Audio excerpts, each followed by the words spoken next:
What's good? What's good, everybody? Welcome back to another episode of The Urban Platform Speaks. Make sure to like and subscribe to the channel as you tune in, you check out the content. And with that being said, man, I want to speak on a quote that LeBron James made about his championship when he won the championship in Cleveland. And the reason why I think that this is important is because, in my opinion, the only real championship or the best championship or the most meaningful championship, in my opinion, in LeBron James' career is the one he won in Cleveland. And I always said that if LeBron James had stayed his entire career in Cleveland and only won two championships, that would have been better than the four championships he have in his like he have currently. He has let me see, he got two in Miami, which the two championships that he have in Miami are because mainly because of Dwayne Wade, Chris Bosh, and like they had Dwayne Wade had a championship before LeBron James got there. So Dwayne Wade was very played a big part in LeBron James winning those two championships, right? So I don't think that LeBron James can really claim those two championships, those two championships, the way he can claim that one championship that he won in Cleveland. And when you look at the championship that LeBron James won and in LA, that one get an asterisk because it was in the bubble. It was during the time when they was secluded and not everybody wanted to play. So you didn't really get, and then I think there was like a 4-month layoff, from playing basketball. So you didn't really get the what is the the competition in that bubble wasn't what everybody thought it should be, right? And so him winning that championship in Cleveland, I thought it just pointed out that that's where he should have stayed his entire career, and I think he would have had a better career there, a much more meaningful career had he stayed in Cleveland. So when he left, he went to Miami. I think a lot of people was thinking, well, LeBron James probably don't know any better. He don't know what he's doing, because when you look at the history of basketball, like franchise basketball players never leave. You never thought about Magic going to team up and play with somebody, or you never thought about Bird going to team up and playing with somebody so they can beat the Lakers. Mike said, he wouldn't do it. So it just wasn't done. And the reason why it wasn't done was because all of those guys were very competitive and they wanted to beat each other. Isaiah would never go and team up with Michael Jordan, because Isaiah wanted to beat Michael Jordan. Mike wouldn't team up with Mike wouldn't team up with Bird. Man, and so that's how it was. That's the reason why it wasn't done like that. So by LeBron James, and I thought by the time LeBron James was into his 7th year, that he would know that. He would understand and appreciate that. But he chose to go to Miami, right? And so with him choosing to go to Miami, I think that right there was the beginning of like what I would call like the slide of LeBron James. That took him out of that race of being like one of the greatest. Well, it's not, I don't think it took him out of the race, in my opinion, of being the GOAT, definitely. But it didn't put, I couldn't, once he did that, I couldn't put him up there with Bird, Magic, Kobe, Isaiah, and all those guys, because those guys did something that LeBron James, he never did. Like I said, except for the one time. So I ran across this guy's video, and he was talking about that championship that LeBron James won in Cleveland, and he quoted LeBron James, and LeBron James said exactly what Michael Jordan said. He wanted to beat those guys when he went there, right? And so when LeBron James said that, that was admitting that Michael Jordan was right about not wanting to team up with people, just wanting to beat them. And so I'm going to play this video. This is from NBA Prime, and I'm going to play the audio. And here we go. For the first time in 52 years, Cleveland was a champion. LeBron collapsed on the court, face down, shoulders shaking. 22 years of wanting something that never seemed possible released all at once onto that hardwood floor.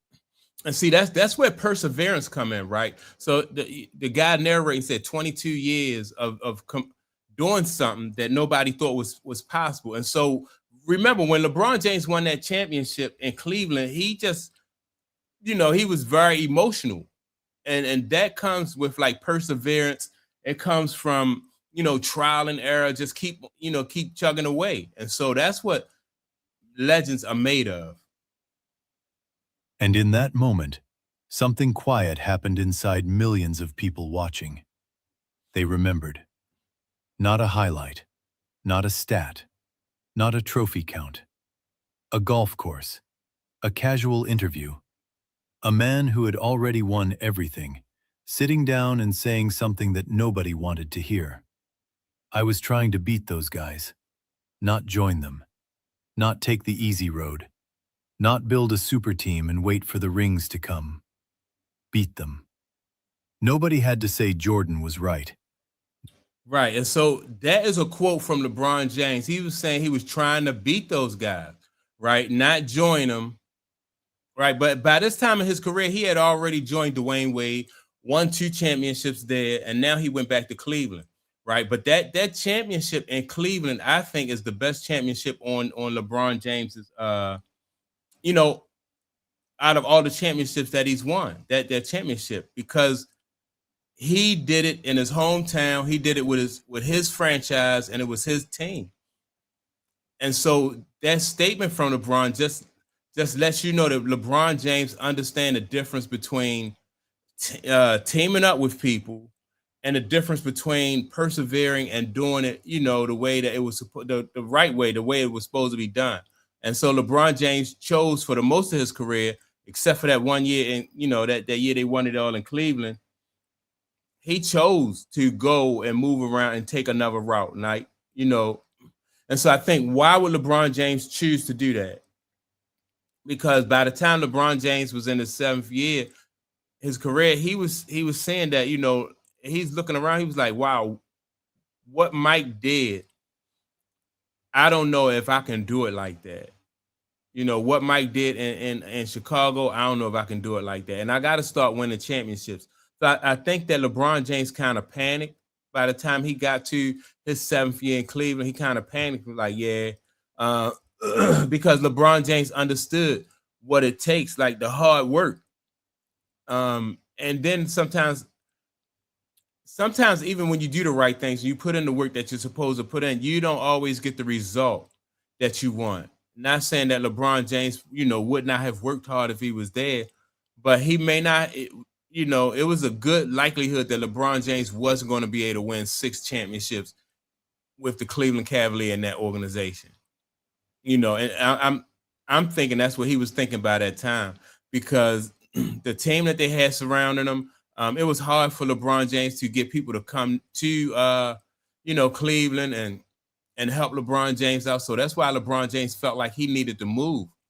But he did absolutely understand what he was doing when he left. And like I said, this statement right here that he just made, it just points it out. He knew that the way Mike did it, the way Magic did it, the way Bird did it, the way Isaiah, even Steph Curry, Tim Duncan, like the way those guys did it, they, those were all franchise basketball players, and they stayed with their original organization, and they just rode the waves. Like sometimes you had a peak, and sometimes you was down in the valley.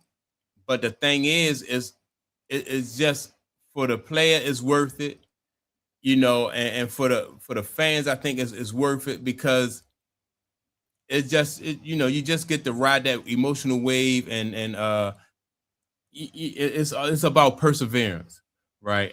Let me think if I should go back to the beginning of this, because Mike said some things. Well, Mike basically just said the same things that LeBron James said. He didn't want to play with those guys. He just wanted to beat them. And LeBron James knew the difference.